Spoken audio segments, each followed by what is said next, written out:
சூர்யாவுடைய 45 மூவில இருந்து first announcement release ஆகியிருந்தது. RJ பாலாஜியோட டைரக்ஷனில் தயாராக போகிறதா.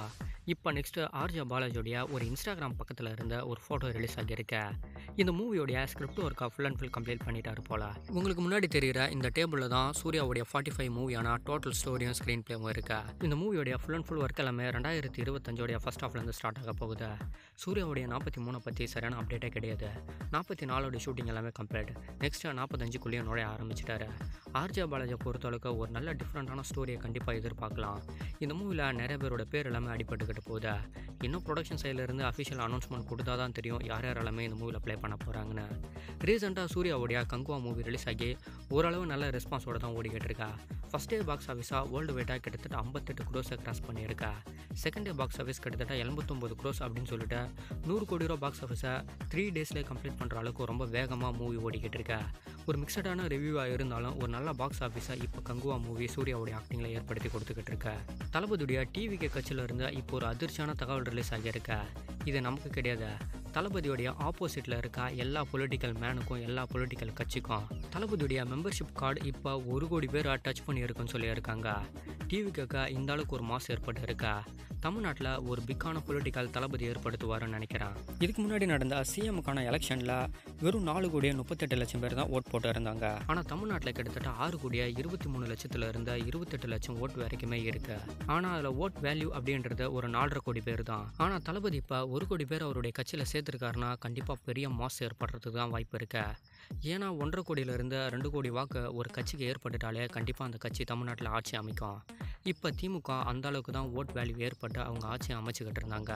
நெக்ஸ்ட்டு அதை டாமினேட் பண்ணுற அளவுக்கு தளபதியுடைய டிவிக்கே வந்துக்கிட்டு இருக்கா. எலெக்ஷனுக்குள்ளே கிட்டத்தட்ட 2 கோடி பேரை பிளான் போட்டு வச்சுருக்காங்க.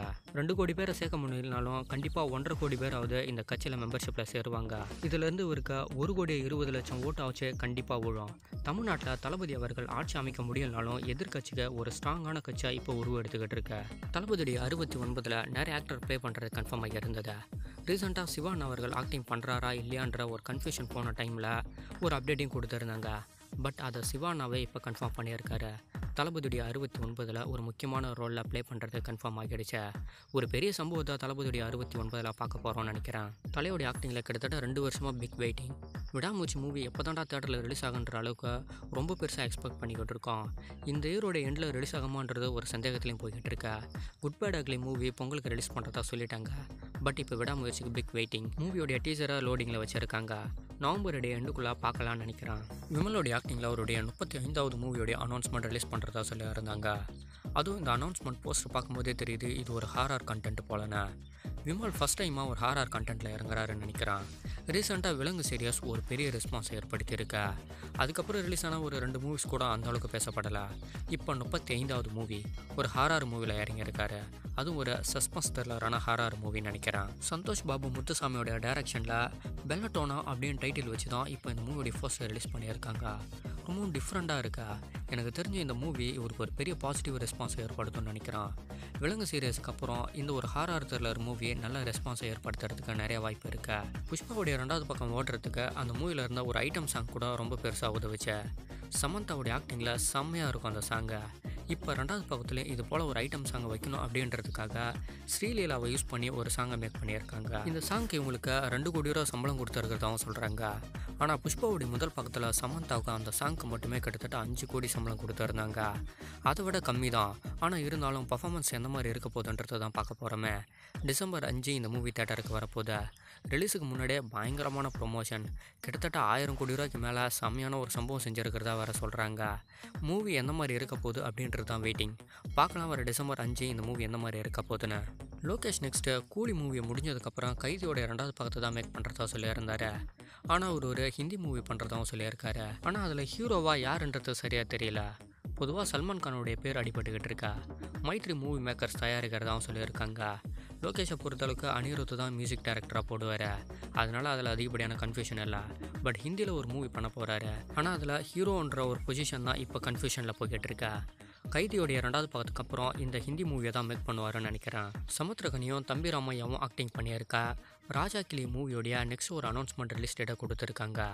நவம்பர் 29. சாட்டை அப்பா வினோதிய சித்தம் மூவி எல்லாத்தையுமே டைரக்ஷன் பண்ணது தம்பி ராமையா அவர்கள் தான்.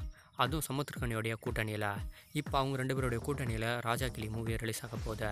November 29 fixed. எந்த மாதிரி இருக்க போகுதுன்னு பார்க்கலாம். முத்தையா நெக்ஸ்ட்டும் ஒரு மூவியை நேரடியாகவே டிவியில் ரிலீஸ் பண்ண போகிறாரு. அதுவும் சன் டிவியில். முத்தையோடைய பையனான விஜயை வச்சு தான் இந்த மூவியை ஃபுல் அண்ட் ஃபுல் ஒரு வில்லேஜ் என்டர்டைன்மெண்ட் மூவியாக மேக் பண்ணியிருக்காரு. பரத்தை வில்லனா போட்டு மேக் பண்ண இந்த மூவியை நேரடியாக டிவியில் ரிலீஸ் ஆக போகுது. அதுவும் பொங்கல் ஸ்பெஷலாக இந்த மூவியை நேரடியாக டிவியில் ரிலீஸ் பண்ணுறதா சொல்கிறாங்க. 2வது டைமாக இவருடைய மூவி ஃபஸ்ட் டைம் நேரடியாகவே டிவியில் ரிலீஸ் ஆக போகுது. மூவியோடைய பட்ஜெட்டை பொறுத்தளவுக்கு டிவியே ஓகே சொல்லிட்டாங்க போல். பட் இதை இவருக்கு ஒரு தேட்டர் மைனஸையும் ஏற்படுத்தி கொடுக்கறதுக்கு வாய்ப்பு இருக்கு. தமிழில் ரிலீஸ் ஆகியிருந்த கருடன் மூவி ஹிந்தியில் ரீமேக் பண்ணிக்கிட்டு இருக்காங்க. இந்த மூவியில் அதித்தி சங்கர் ஒரு முக்கியமான ரோலில் ப்ளே பண்ணுறது கன்ஃபார்ம் ஆகிடுச்சு. அதுவும் ஹீரோயின் ரோலில். இந்த மூவிலேருந்து ஏற்கனவே ஒரு போஸ்டர் எல்லாத்தையுமே ரிலீஸ் பண்ணியிருந்தாங்க. தமிழை விட இதில் கொஞ்சம் மாசாக எடுக்கணும் தான் ட்ரை பண்ணுவாங்களே. சூரிய ஹீரோவை போட்டு செம்மையாக இந்த மூவி மேக்கும் பண்ணியிருந்தாங்க. இப்போ இந்த மூவி தெலுங்கில் நேரடியாகவே ரீமேக் ஆகுது. என்ன மாதிரி இருக்க போகுதுன்னு தெரியல. 2025 பிளான் போட்டு வச்சுருக்காங்க. வெற்றிமாறனுடைய ஸ்டோரி. பட் இருந்தாலும் இதில் எந்த மாதிரி இருக்க போனால் வெயிட் பண்ணி தான் பார்க்கணுமே. விக்கி கௌஷலோடைய ஆக்டிங்கில் அமர் கௌஷிக்கோடைய டைரக்ஷனில் மகா அவதார் அப்படின்னு டைட்டில் வச்ச ஒரு மூவி வெயிட்டிங். 2026 கிறிஸ்மஸ்க்கு இந்த மூவி ரிலீஸ் பண்ணுறதா சொல்லியிருக்காங்க. ரீசெண்டாக இந்த மூவியோடைய ஒர்க் எல்லாமே போய்கிட்டு இருக்கா. ராமாயணத்தில் இருக்க ஒரு குறிப்பிட்ட சாப்டர் பேஸ் பண்ணி இந்த மூவியை மேக் பண்ணுறதா சொல்கிறாங்க. இப்போ இந்த மூவியில் ஃபஸ்ட் டைமாக ஒரு ஃபர்ஸ்ட் ரிலீஸ் பண்ணி அதை கன்ஃபார்மாக பண்ணியிருக்காங்களே. 2026க்கு போயிருக்க. பயங்கரமான ஒரு விஎஃப்எக்ஸும் செம்மையான ஒரு போர் காட்சிகளும் இந்த மூவியில் இருக்கும்னு நினைக்கிறேன்.